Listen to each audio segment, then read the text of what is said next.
Hello students, आज का इस वीडियो में हमारा टॉपिक रहेगा examples we will discuss 1.8 and 1.9 from your text. Last lecture में हम लोगों ने इलेक्ट्रिक चार्जेस और फील्ड्स के बारे में बात किया था, उसी के रिलेटेड ये क्वेश्चंस है। So let us solve this sums.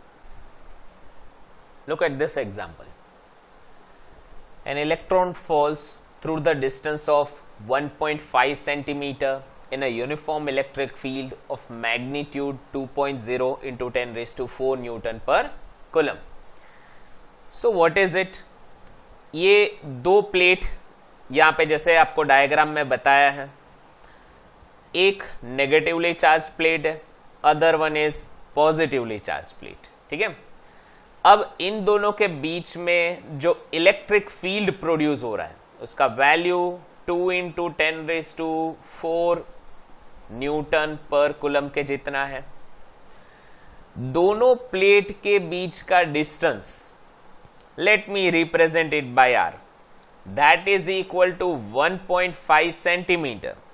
In scientific notation it is in SI unit, actually it is 1.5 into 10 raised to -2 meters।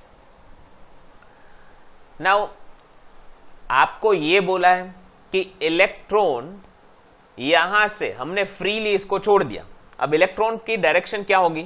देखो, नेगेटिव प्लेट से रिपल करेगा और पॉजिटिव प्लेट की तरफ अट्रैक्ट होगा। तो जैसे एरो में बताया है वैसे इलेक्ट्रॉन विल फॉल और move towards the positive plate. इसी क्वेश्चन में सेकेंड पार्ट में ये लिया है कि हमने प्लेट की सिचुएशन रिवर्स कर दी। देखो, अभी ऊपर की प्लेट पॉजिटिवली चार्ज्ड है, नीचे की plate negative, and instead of taking negatively charged electron इस बार हम प्रोटॉन ले रहे हैं। अब क्वेश्चन में आगे ये पूछा है कि अब चलो प्रोटॉन को भी इसी तरह से हम फ्रीली मूव करते हैं। अगर फ्रीली यहां पे रिलीज कर दिया तो प्रोटॉन भी नीचे की तरफ ऐसे नेगेटिवली चार्ज प्लेट की तरफ मूव करेगा। आपको क्वेश्चन यहां पे ये पूछा है कि compute the time of fall in each case and also contrast the situation with the free fall under gravity. Students, 11th class में आपने एक ये टॉपिक स्टडी किया होगा कि अगर मैं 1 ग्राम का एक ऑब्जेक्ट और दूसरा 1 kg का ऑब्जेक्ट, 1 किलोग्राम मास का ऑब्जेक्ट, दोनों को ही एक हाइट से मैं ड्रॉप करूंगा, अगर वैक्यूम है और कोई रेजिस्टिव फोर्स नहीं है तो दोनों ही ऑब्जेक्ट सेम टाइम पे नीचे आएगा, राइट? यानी acceleration due to gravity does not depend on the mass of the object. Object के मास के ऊपर डिपेंड नहीं करता है। दोनों केस के लिए एक्सेलरेशन 9.8 ही रहता है, फिक्स रहता है, इसमें कोई चेंज नहीं आता है, राइट ना? तो ग्रेविटी के फील्ड में हमने देखा था कि mass does not affect the time of fall for an object. अब क्या ये बात इलेक्ट्रिक फील्ड में उतनी ही वैलिड है? क्या इलेक्ट्रिक फील्ड में भी इलेक्ट्रॉन और प्रोटॉन को मैं नीचे इस तरह से ड्रॉप करूंगा? देखो, इलेक्ट्रॉन काफी हल्का होता है ना, मास of the electron and mass of the proton में काफी फर्क होता है। तो क्या यहां पे भी सेम टाइम आएगा दोनों के नीचे फॉल करने का, या फिर ऐसा होगा कि इनके मास की वजह से इनके टाइमिंग में कोई फर्क पड़ेगा? ये भी आपको कंपेयर करना है। ये पार्ट भी आपको इस सम को सॉल्व करने से क्लियर हो जाएगा। ठीक है, so let us solve this sum. अब सबसे पहले तो एक काम करते हैं, टाइम आपको फाइंड करना है ना कि कितनी टाइम में नीचे ये गिरेगा। तो acceleration due to this electric field हमें फाइंड करना पड़ेगा। यहां पे let me mention the mass of electron and proton also. ठीक है, तो ये सब डेटा आपके पास अवेलेबल है। अब मुझे फाइंड करना है कि कितनी देर में इलेक्ट्रॉन नीचे आ रहा है और कितनी देर में प्रोटॉन नीचे आ रहा है। सबसे पहले इलेक्ट्रॉन के ऊपर जो डाउनवर्ड डायरेक्शन में फोर्स लग रहा है वो फोर्स कितना आता है? देखो, चार्ज के ऊपर का force F is equal to Q into E लिखते हैं, है ना? ये फॉर्मूला है। फोर्स और इलेक्ट्रिक फील्ड का relation F is equal to Q E, यहाँ पे आपका चार्ज E के बराबर होगा दोनों केस में, है ना, वेदर इट इज प्रोटॉन और whether it is electron, charge तो स्मॉल e के बराबर रहने वाला है, और स्मॉल e की वैल्यू 1.6 इंटू 10⁻⁻19 कूलम होता है. And electric field it is given to you in the question. So this is force, right? अब इसी फोर्स की हेल्प से आप एक्सेलरेशन ढूंढ सकते हो. Acceleration is given by F by m, so that is equal to E into E by m, है ना. तो ये आपको मिल गया एक्सेलरेशन. अगर मुझे यहाँ पे इलेक्ट्रॉन का एक्सेलरेशन फाइंड करना है तो I will write E times E divided by mass of electron. Now putting the values, you will be getting this. ना ये small e का वैल्यू रहेगा. Then similarly electric field आपको क्वेश्चन में दिया हुआ है. So this is 2 into 10⁻⁴ and नीचे डिनोमिनेटर में मैंने mass of electron लिखा. So we will get here 3.51 into 10⁻15 meters per second square. ये एक्सेलरेशन मिला आपको इलेक्ट्रॉन का. ठीक इसी तरह प्रोटॉन का भी एक्सेलरेशन फाइंड करते हैं. आप लोग अगर फॉर्मूला को ध्यान से देखो तो इसी से पता चल जाएगा कि एक्सेलरेशन यहाँ पे मास पे डिपेंड करता है. प्रोटॉन मास में हैवी है तो ऑब्वियस बात है उसका एक्सेलरेशन कम आने वाला है ना. So acceleration in this case actually depends on mass, unlike G mass पे डिपेंड नहीं करता था एक्सेलरेशन ड्यू टू ग्रेविटी. यानी ग्रेविटेशन फील्ड में acceleration is independent of the mass of object, लेकिन इलेक्ट्रिक फील्ड में ऐसा नहीं है. इलेक्ट्रिक फील्ड में acceleration due to electric field mass के ऊपर डिपेंड करता है. तो ये एक देखो मेजर डिफरेंस आ रहा है. चलो let us find out the acceleration for proton. Same formula यहाँ पे यूज होगा for acceleration of proton. E into capital E, that is electric field, by mass of proton. Substitute the values, we will get the final answer as 1.92 into 10⁻12 meters per second square. So definitely acceleration in the proton is less as compared to that in electrons. ठीक है. Now let us calculate the value for time. See, you know this formula. S is equal to ut plus half at square. यहाँ पे S क्या है? दो plate के बीच का डिस्टेंस. जैसे आपने यहाँ पे ऊपर देखा दो प्लेट के बीच का डिस्टेंस हमने R से सपोज किया हुआ है. तो same thing we will say here. ये आपका जो S है वो बस दो प्लेट के बीच का डिस्टेंस रहेगा. So we can replace it by R. ठीक है. U यानी इनिशियल वेलोसिटी. देखो इनिशियली जब आपने प्लेट से ऊपर से इलेक्ट्रॉन या प्रोटॉन को ड्रॉप किया था तो ये फ्री फॉल की तरह ही आप समझ सकते हो. हालांकि फ्री फॉल हम लोग ग्रेविटी में यूज करते हैं, पर इसी तरह से दो प्लेट के बीच में हमने रिलीज किया था तो इनिशियल वेलोसिटी तो 0 है. सो ये टर्म आपका 0 हो गया. अब इसी से अगर मैं टाइम को कैलकुलेट करूं तो I will get 2s by a का रूट 2s. ये टर्म दोनों के लिए, प्रोटॉन और इलेक्ट्रॉन दोनों केसेस के लिए सेम है. हाँ, एक्सेलरेशन दोनों का अलग है जो हमने कैलकुलेट किया. ये प्रोटॉन का एक्सेलरेशन और ये वाला इलेक्ट्रॉन का 3.51 into 10⁻15, that is acceleration in electron. तो अब आप दोनों ही केस में एक्सेलरेशन सब्स्टिट्यूट करके टाइम कैलकुलेट करो. सो let us do that. Time for free fall of electron मैं जस्ट यहाँ पे वैल्यू सब्स्टिट्यूट कर रहा हूँ इन 2r अपॉन AE में. ठीक है. So this is R, this is acceleration for electron. So bye calculating आपका आंसर आ रहा है 0.845 इंटू 10⁻⁻17. रूट निकालने से पहले स्टूडेंट ये ध्यान में रखना कि 10 का जो पावर है वो इवन में कन्वर्ट कर देना. विदाउट दैट आपका आंसर यहाँ पे डायरेक्टली अगर इसका रूट निकालोगे तो सही आंसर नहीं आएगा. ठीक है. So convert this into even power. So writing in scientific notation you will get 8.45 into 10⁻⁻18. Taking out the root you will get it as 2.9 into 10⁻. Root of 10 raised to minus 18, that is minus 9 seconds. ठीक है, so this is the answer for the time taken by electron to reach from one plate to another plate. ठीक है, ये आपका पहले part का answer हो गया. यहाँ से इलेक्ट्रॉन का फ्री फॉल का हमने टाइम ढूंढ लिया. Similarly let us calculate the time for proton. in the formula यहाँ पे acceleration due to proton आपको substitute करना होगा. writing all the values and calculating, you will get your final answer as 1.25 into 10 raised to minus 7 seconds. So these are the answers for time taken by electron and proton to reach from one plate to another plate. तो हमने यहाँ पे देखा कि distance भले ही same था दो plate के बीच में, लेकिन क्योंकि प्रोटॉन हैवी है उसने एक प्लेट से दूसरी प्लेट पहुंचने में टाइमिंग ज़्यादा लिया, जबकि इलेक्ट्रॉन जिसका मास कम था उसका इफेक्ट इलेक्ट्रिक फील्ड में ज़्यादा पड़ा, उसने कम टाइम लिया, यानी उसका एक्सेलरेशन रैपिड है, वो जल्दी से नीचे आया. ठीक है, सो ये डिफरेंस है एक्चुअली ग्रेविटेशन फील्ड में और इलेक्ट्रिक फील्ड में. Let us see the next question.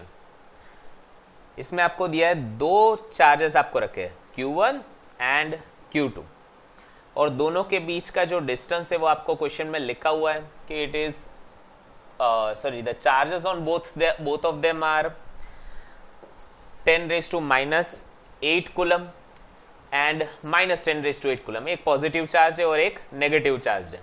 यहाँ पे Q2 इज नेगेटिवली चार्ज जबकि Q1 is positively charge. And also दोनों के बीच का डिस्टेंस 0.1 मीटर अपार्ट दिया हुआ है and you have to calculate the field at 3 points A, B and C. देखो ये आपका पॉइंट A रहेगा, here there is another point B and then यहाँ पे पॉइंट C है. ये तीनों पॉइंट पे आपको इलेक्ट्रिक फील्ड फाइंड करनी है. इलेक्ट्रिक फील्ड की फॉर्मूला इन जनरल क्या आती है? It is 1/4 pi epsilon nought Q upon R square, है ना, distance square. Q1 plus charge, यहां से जो इलेक्ट्रिक फील्ड होगी A पे वो इस तरफ आएगी, रिपल से बाहर की तरफ जाती है. Q2 नेगेटिव चार्ज है, ये मान लो E1 लेता हूं, ये E2 की डायरेक्शन लेता हूं. ठीक है, E2 is a electric field due to Q2, तो वो भी इस तरफ आएगी ना, क्योंकि Q2 नेगेटिव है तो अंदर की तरफ इलेक्ट्रिक फील्ड आएगी.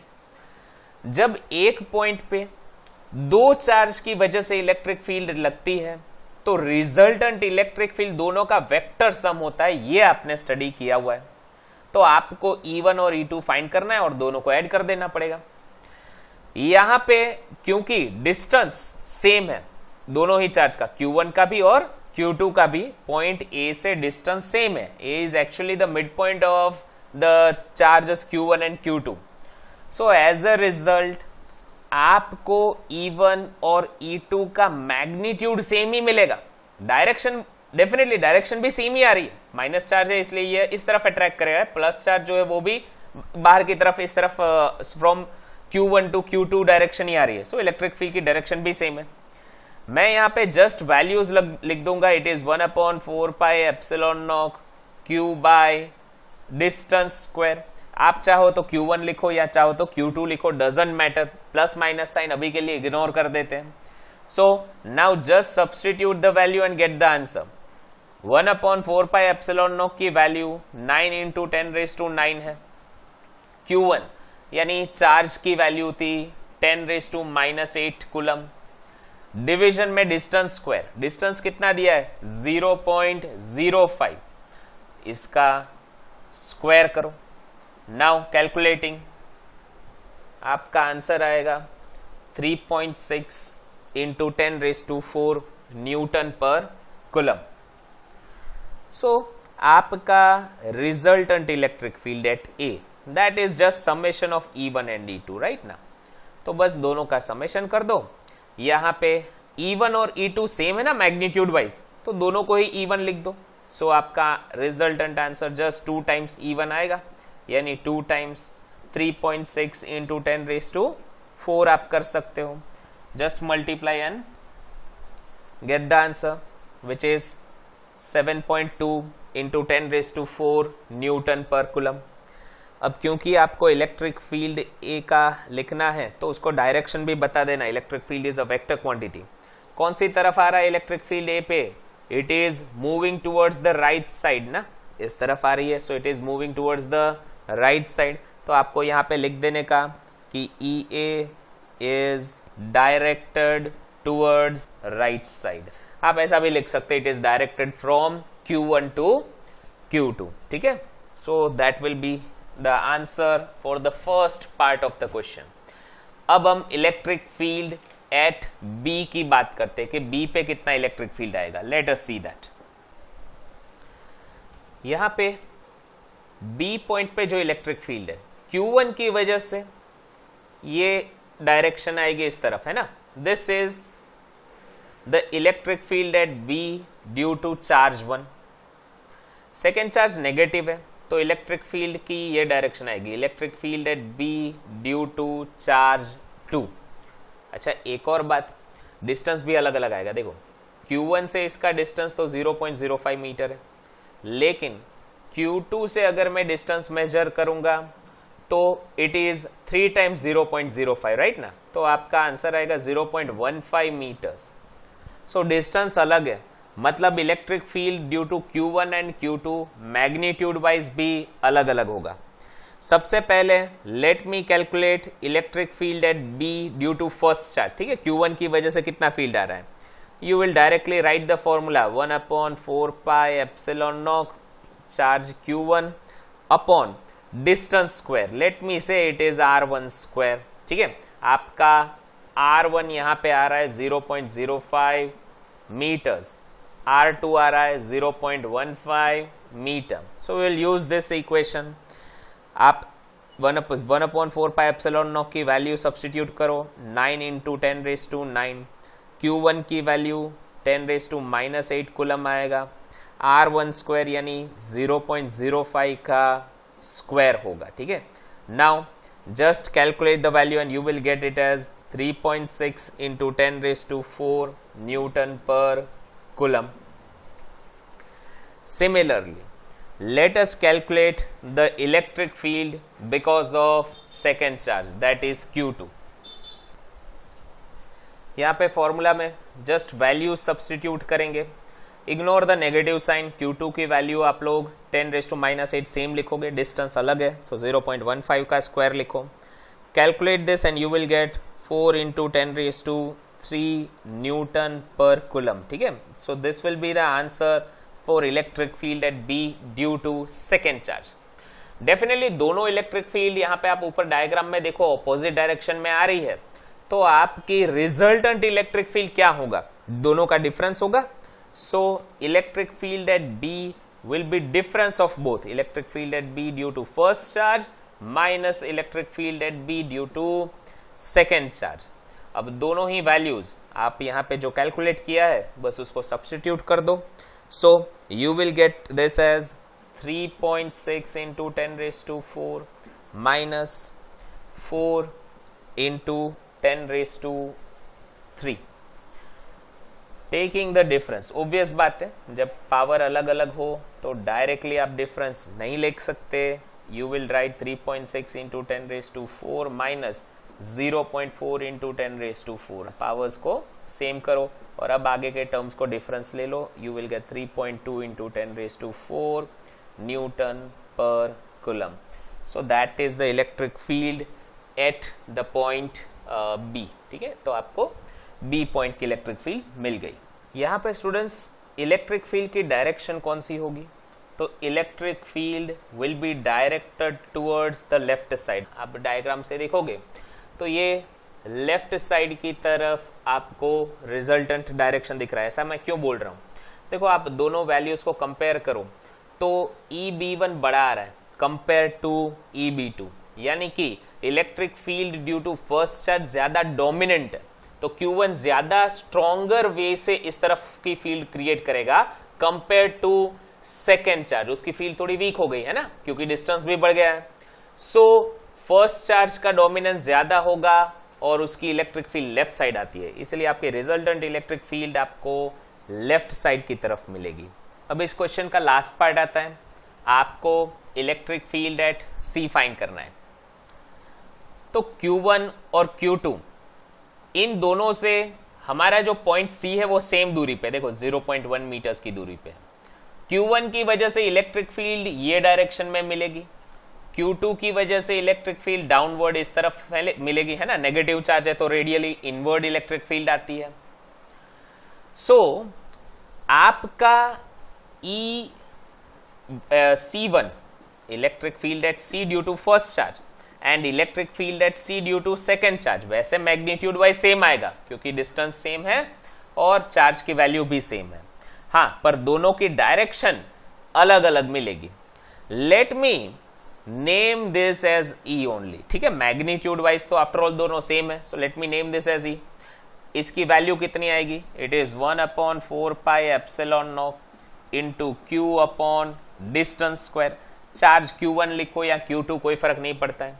Now just substitute the value, 9 into 10⁻⁹ multiplied by charge की value that is 10⁻⁻8 divided by distance square. Distance यहाँ पे 0.1 दिया है तो उसका स्क्वायर कर दो। Now calculating this you will get your answer as 9 into 10⁻³ Newton per Coulomb. Now students look here, ये वेक्टर मैंने दो ड्रॉ किए हैं, वेक्टर B और यहाँ पे ये वेक्टर A, दोनों के बीच का एंगल है थीटा। अब आपको 11th क्लास का नॉलेज यहाँ पे अप्लाई करना है कि अगर मुझे A प्लस B करना हो तो क्या करना पड़ता है, ये रिजल्टेंट वेक्टर कैसे मिलता है। तो you know that you can use parallelogram law of vector addition and you will get it as A square plus B square plus 2AB cos theta, right? बस इसी का हम यूज गिवन सम में करने वाले हैं। देखो इलेक्ट्रिक फील्ड की डायरेक्शन आपको मिल गई, दोनों के बीच का एंगल कितना आएगा, ये ट्रायंगल इक्विलैटरल है तो ये अंदर वाला एंगल 60 का है, तो एक्सटीरियर एंगल जो है वो हो जाएगा 120 डिग्री बाय ज्योमेट्री। तो इसी फैक्ट का यूज करके हम लोग रिजल्टेंट इलेक्ट्रिक फील्ड फाइंड करेंगे। हमारी रिजल्टेंट इलेक्ट्रिक फील्ड की डायरेक्शन ये होगी, है ना, क्योंकि दोनों की दोनों इलेक्ट्रिक फील्ड की वैल्यू सेम है तो जस्ट इनको मिडिल से डिवाइड करता होगा, ये बाइसेक्टर होगा, ये हमारा resultant electric field at C, यानी it will be parallel to BA। ये जो BA लाइन आप ड्रॉ कर रहे हो बेस, उसको पैरेलल ये लाइन मिलेगी आपको EC। So let us calculate electric field at C। Electric field at C will be equal to EC1 square plus EC2 square plus 2 times EC1 into EC2 cos 120। दोनों के बीच का angle हमारा क्या आ रहा है, 120 डिग्री आ रहा है। अच्छा यहां पे EC1 EC2 ये दोनों इक्वली आते हैं ना, मैंने यहाँ पे ऊपर लिखा हुआ है, so that is equal to E। आप जस्ट इनकी वैल्यूज को सब्स्टिट्यूट कर दो, सबकी जगह E ही रख देते, चलो E square plus E square plus 2, ये दोनों भी E इंटू E हो गया, E स्क्वायर इंटू कॉस 120। अच्छा cos 120 इसकी वैल्यू आप रख दो, it is -1/2। So just cancel all the terms, finally आपको क्या मिलेगा, ये दोनों का समेशन हो गया 2E स्क्वायर और यहाँ पे -E स्क्वायर मिला, इसका रूट करो, फाइनली आपका आंसर आया E ओनली। तो EC is actually equal to E। आपने E ऑलरेडी कैलकुलेट किया है, 9 इंटू 10⁻³ न्यूटन पर कुलम। सो यहाँ पे भी हमारा फाइनल आंसर आएगा 9 इंटू 10⁻³ न्यूटन पर कुलम। स्टूडेंट्स इलेक्ट्रिक फील्ड एक वेक्टर क्वांटिटी है तो डेफिनेटली साथ में डायरेक्शन भी मेंशन करना मत भूलना। तो EC का direction it is pointing towards right side we have seen the same thing from the diagram. आपने डायग्राम में देखा था इलेक्ट्रिक फील्ड एट सी, ये कहां पे आ रहा है, तो राइट साइड पॉइंट करता है. So this is the final answer for C. तो हमने तीनों पॉइंट्स की इलेक्ट्रिक फील्ड फाइंड कर ली है. We will end our video session now. Next video में मैं इलेक्ट्रिक फील्ड लाइंस के बारे में डिस्कस करूंगा. Till then have a nice day. Good bye.